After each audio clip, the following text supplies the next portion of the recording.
Hi friends, I'm back finally after 2 days of, missing out on posting a video. But there's a reason for that, and the reason is because I competed in the EWS, the first ever Ethereal World Summit qualifiers for the game. And unfortunately, I didn't make it to top 8, but I did end top 23, and I'll post the standings up here so that you guys can see what I'm talking about. But basically, the tournament was a 7-round Swiss, with the first day being 3 rounds and the second day being 4 rounds. Best of 1, random first pick, all the basic stuff, your pre-bans and your third pick protect. And it was an experience. 100% it was an experience.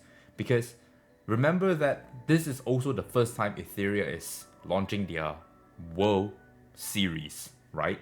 And being the first person to actually experience everything, all the mess ups, all the hiccups, all the, technicalities, and watch how it grows in the future is something that, I feel honored about. And so, as you can see, this account is basically the server that we fought in.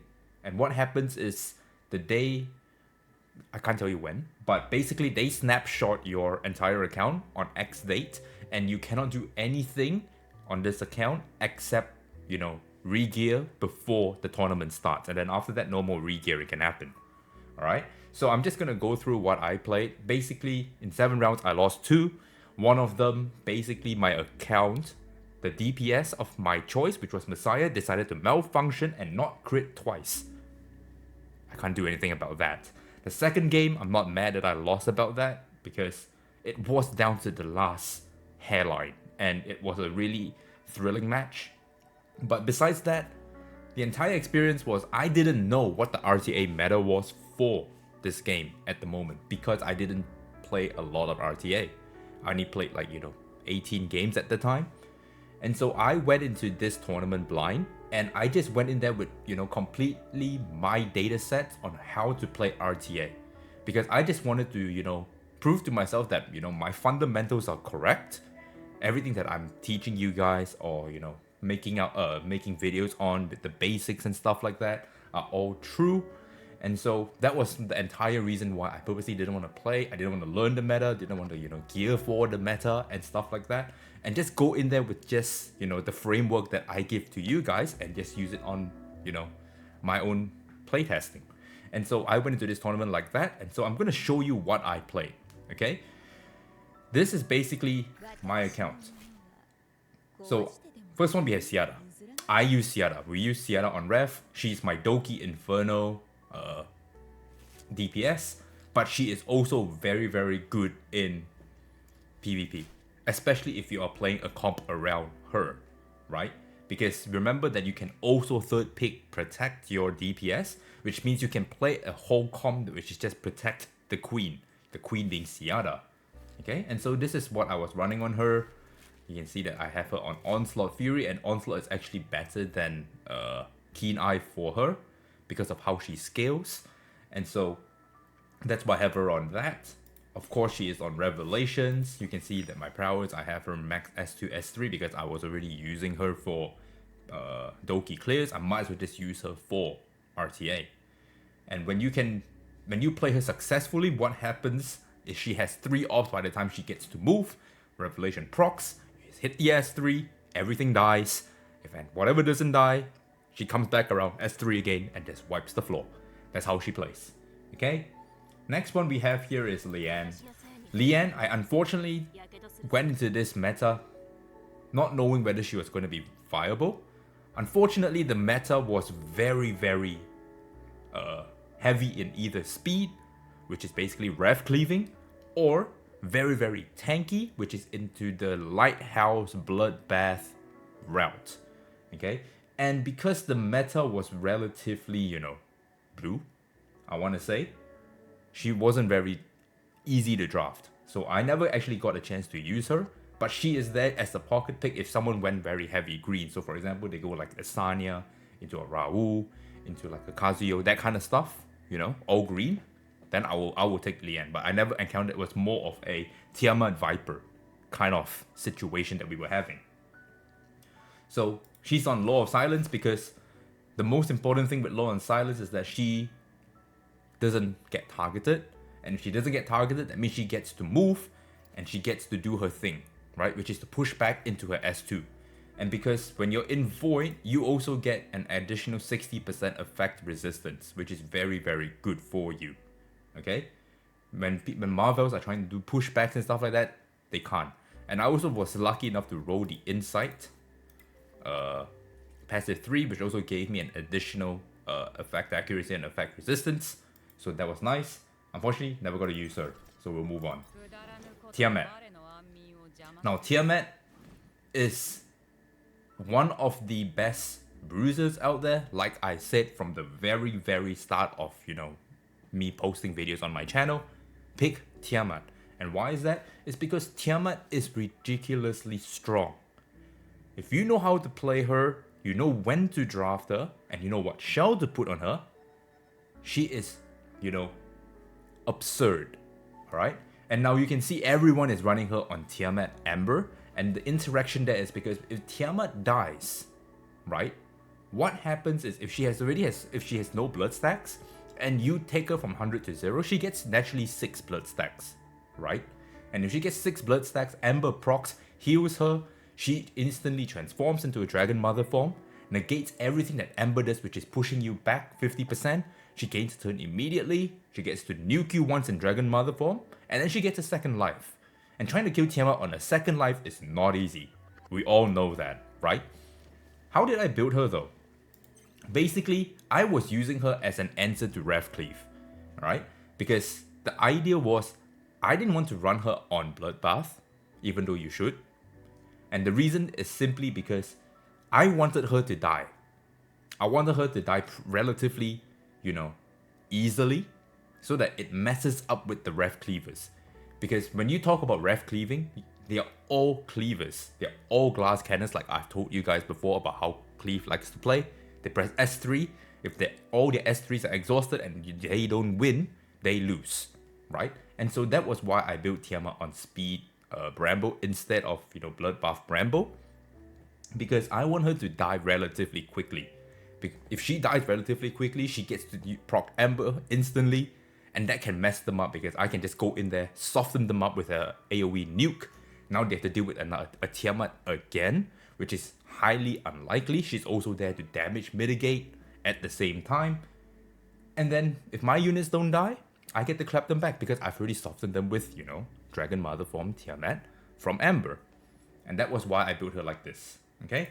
I don't have much tofus into her. Mostly I got just this, just so I could get the extra 1000 HP, but that's about it. The shell was Amber, as per usual. I was lucky enough to roll this, even though it's the lowest roll you could get for a red passive, but we take those, right? Because you know how expensive they are. Next is Raoul.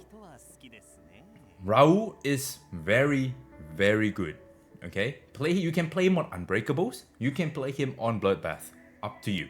His primary goal is to put up defense buff and to assist attack, okay?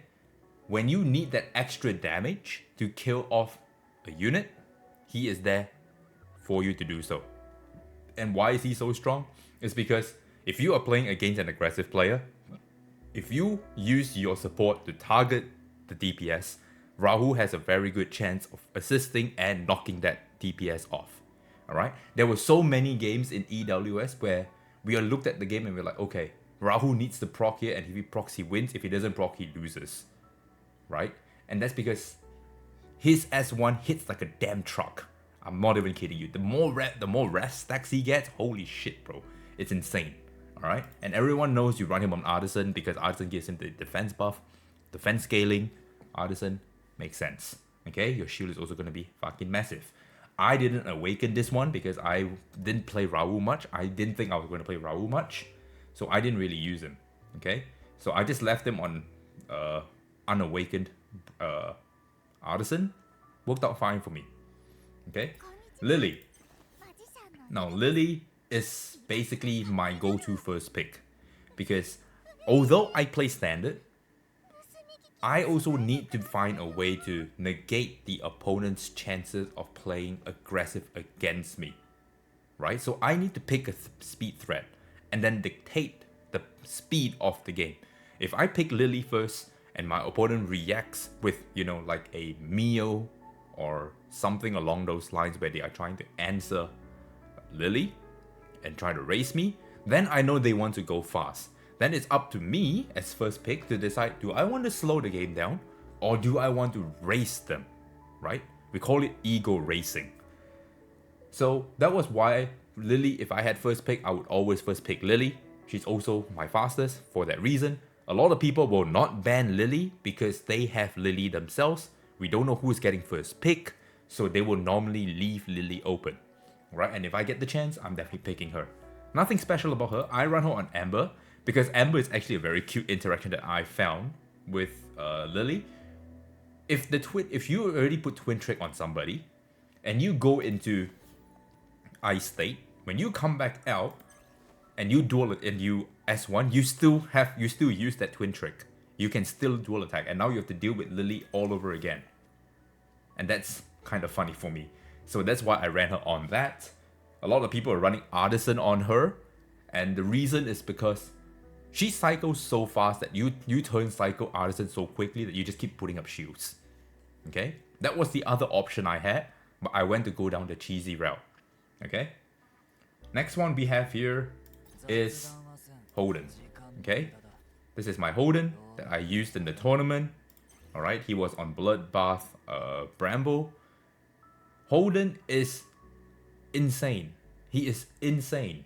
Okay? From the very get-go, when I read his skill kit, I already knew that he was going to be busted. And it only proved true. A lot of the times when people pick Messiah into it and you pick a Holden, if you can, take the S3, all you have to do is just S2 Messiah in invincible, in his invulnerable state, and he's completely useless because you've just cooled him down completely. Everything. He only has S1, so that invulnerability is coming off him, and then you can just kill him, right? Worst case scenario, you can still strip it off, all right? But I was playing a very different tech here, so I like to do that into Messiah's, take away everything, all his skills, and then do something else with his invulnerability. With the powers, you can see I have the S1, S2 max, right?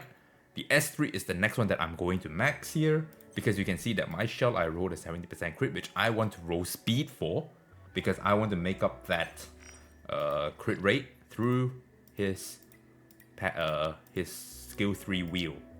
Alright, that's 12 here. Alright, so I want to get that 12 from his actual skill ups instead of from his shell, because I want to get the speed here when I'm on Bloodbath and I already am slow. So this should be about best case scenario, 90 plus 90. Worst case scenario, maybe another 10, 15 more speed. 16 if I low roll the red. But still, that is still faster than this. Alright, so that's what I want to do with him. Veronica. Veronica was my GOAT. Alright, so I played the entire tournament thinking about a way to deal with Revcleave, because I don't have the speed, as you can see. I only farmed Hell 4. I didn't farm Inferno, so I did not have Swift Raid. I didn't farm any Inferno Nico, so I don't have any White Fangs with the Swift Raid matrices.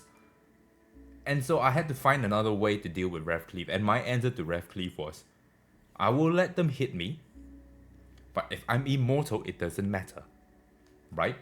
And so when a Rev Cleaver plays into me, I will definitely take away their buff blocker, which is their Heinrich, or I take away their pushes, which is like their Lily or Suki, right? And people don't see the Vero coming because not a lot of people build Vero. And so if I third pick safe Vero, I safe pick Vero here, what happens is the opponent is going to Freya, the opponent is going to Rosa, just going to push my Veronica forward. My Veronica steals the turn because of her S1 here. Thornbreak, when Veronica gets attacked, she gets pushed 35% turn meter. I put up Soul Ward. I steal all their buffs, which is like what I like to do with Messiahs. Take the invulnerability, spread it across my entire team. Now my entire team is, invincible. They can't kill me. I clap them back. And that was how I was playing Veronica a lot of the time. In a bruiser match, I just like my opponent playing with buffs. I don't play with a lot of buffs, and my buffs comes from them pressing buttons. So your buffs is my buffs. That's how I was playing Veronica. Okay? My first DPS of choice is Yelly. Right? I pulled Yelly, I might as well just use her. Right? And because she's a multi-hitter in her S3, and which also puts the defense down, like Ciara, Revelation is her best in slot. It's undisputedly her best in slot for shells, right? But you can see that my shell is not great, but I had to make do with what I had, considering the fact that there was only 2 days left before, the actual tournament. So I just left it at that, right? With the prowess, you can see that I have her S3 max, but her S2 was 90% because I was willing to gamble the 10% based with how many tofus I had. But I'd rather have her S3, on 3 turns, which is in sync with Revelations. Because if I save pick Yelly and I put her in a team where it protects her only, high chance is that she is going to lap. And if she laps 2 times, by the 3rd time she comes around, Revelation's proccing, her passive, her skill 3 is active, I'm nuking you. So there is in no world where a tank player can deal with 2 Revelations, right? And that was how I was playing Yelly. Eventually, she started getting target banned from me, so I lost a DPS. And then I'm going to be talking about the next DPS of mine. Not the Ting. I didn't plan to play the Ting at all. The next DPS of choice was Messiah. Now, I don't have any good gear for Messiah, so I decided to play him a little cheeky, knowing that Holden is his biggest threat, because look at how slow my Messiah is, right? If I run him on anything other than Law of Silence, he's fucked, right? If I put him on White Fang, he's vulnerable. If I really wanted to play him, out in the open like that, I had to play him on Codex of Magic. And Codex of Magic gives about 260 something attack only. It is hella low. We can take a look here. 242 attack. Versus a Law of Silence that gives double that, right? And so the only other way for me to play him safely into, Holdens was to play him in Law. But because of that, I could not put him on proper, pure DPS gear. So my idea with him was to run him on Time Weave, right? Because if he procs Time Weave, there is a chance he can go back to back invincible, right? He kills something into an S2, kills something, and then straight back into the S3 instead of pressing the S1. And then he goes back into hiding. There is a good chance that could happen. And that was how I was intending to play with him. I had 79 crit on him, but the match against Shiny, he decided to miss crit AoE twice. Can't do anything about that. Okay? The next other unit that I was using a lot was Ling. Right? Now I have to play Ling a lot because I have to play with immunity due to how slow that my account is. Right? So I put her on Bloodbath immunity on a Codex because I just want to press S3, S3 or S3, S2, S3, and that was my kind of sequencing with Ling. Just to keep my team topped up because I was playing a lot of Veronica Ling. I didn't really have a choice, right? And that was how I was planning to use her. I did not skill her up in any way, shape or form.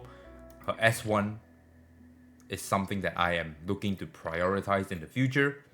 Okay, she's also 6-star already, level 50 on my actual account. But during this time, this was what she was. Okay, but Ling is a very, very good unit. She stops a lot of CC. When you pick Ling, a lot of the times your opponent don't feel like picking CC into you. And you are then free to play CC into them. Okay, the next other unit that I have is Etheria, and I'm running her on Rev. Okay, and that's because I don't have a lot of speed, but I knew that I needed an attack buffer if I were to play, with a Yelly on a protect pick. And I was going to Rev cleave someone. I had to play it in a very, different way than everyone else would have played it. like for example, people with 300 over speed, they would have played it differently. They would play with a Suki, they would have played with a Lily, a Doki. I don't have that. So I had to play it in a very cheesy way, right? And that cheesy way was literally Veronica. Why? Because if Veronica goes first, you can see I run my Veronica relatively fast. Not as fast as, you know, the buffers in the opponent's team, right? In a Rev Cleave team. But, you know, fast enough that if you touch her, she's taking the next turn. And so, even if that wasn't the case, even if she went first, I could still S3. And what that does is, if you remember what Freya does, if you read her S1, right? Dream Guy, every time an ally gets a buff, I get to push the turn meter. So she gets pushed, and then she takes the turn, and then she does her Rev stuff. Alright? Because Veronica gives a lot of buffs. Alright? The second you spread all those buffs, you get a whole lot of turn meter. Okay? That's why I played Freya a little slower to make up for my speed. Alright? So, Revelation, nothing special here. I didn't have any more training data to change this, so my damage is a bit scuffed. But that doesn't matter when you're playing Rev. Alright? Sanya was the next one that I played. You play Sanya when you know people are playing single target cleave like the Tings. Right? A lot of people using the Tings. There were a few Victor players. And you use Sanya to counter that. Because back then, when I was used to play Epic 7, how we used to deal with single target Nugas was to bring a Ruel. Right? To mitigate whatever damage that single target DPS has done to your team by taking out your key unit with the S3 or whatever. And that's how I wanted to play Sanya. And you can see that I have Sanya on Bramble. And the whole reason I have her on Bramble is because she's not very fast. You can see that my Sanya is only 197 speed, right? And because of that, I am abusing her S1, which gives her 30% turn meter push. Okay, couple that with, you know, Lighthouse that heals her back and then pushes her forward. There is a good chance that I can just cut someone like that. Alright, while keeping her healthy. Because if she's healthy, then her healing goes to your least healthy people. And that's how I wanted to play her. Okay, do I recommend playing her like this? Probably not. A lot of people were cheating speed with gigabytes. That's okay, that's fair. I decided to play this route. Okay. Valerian is also my next unit that I use quite a lot in the tournament.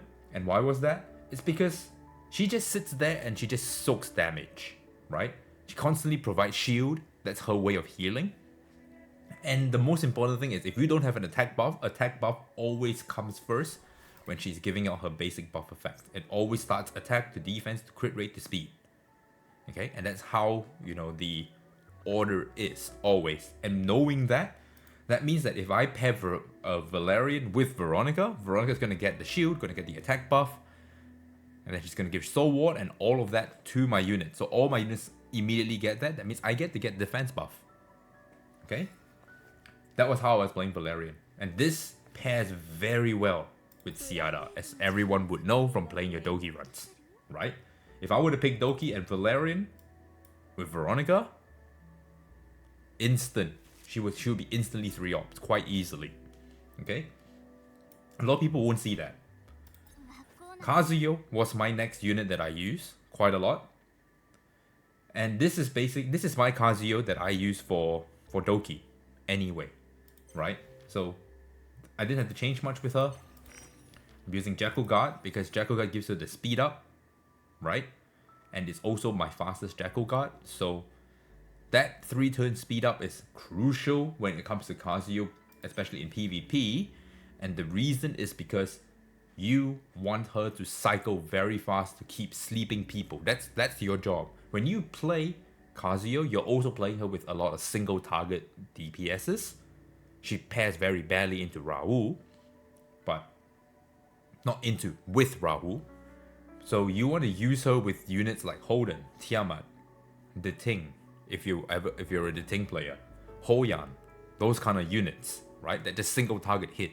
So the unit you want to wake up, that's the only one you touch. The rest are all gonna stay asleep. And Kazuyo has won me so many games, especially if they go first pick Lily, I go Ling Kazuyo. Now they have to answer Kazuyo or ban Kazuyo. That means my back 3 are safe units. That means I can use that to threaten him. right? And that's how I was playing Kazuyo. Let's talk about the actual format that I saw and learned about. Basically, we are in a triangle format. The triangle format that we are in is basically Rev Cleaving, CC, and Bloodbath Lighthouse. Those are the 3 PvP meta right now. And how do I know it's a triangle meta? Because I experienced it, I watched the players play it. Rev gets beaten by Lighthouse Bramble. Lighthouse Bramble gets beaten by CC. CC gets beaten by Rev Cleavers. That was the meta. Okay? I didn't know that meta until I went into the tournament, and I had to adapt as I went. But can't complain. I ended X2 at the end of everything else. Unfortunately, didn't make it, like I said, but it was still a good learning experience. And so I just thought I'd, show you my account and what happened in the EWS for me. And yeah, hopefully you enjoy this. Now I can start showing you guys, more showcases about units and PvP builds and stuff like that. But until then, if you like this content, hit the like, comment, subscribe. And I'll catch you guys in the next one.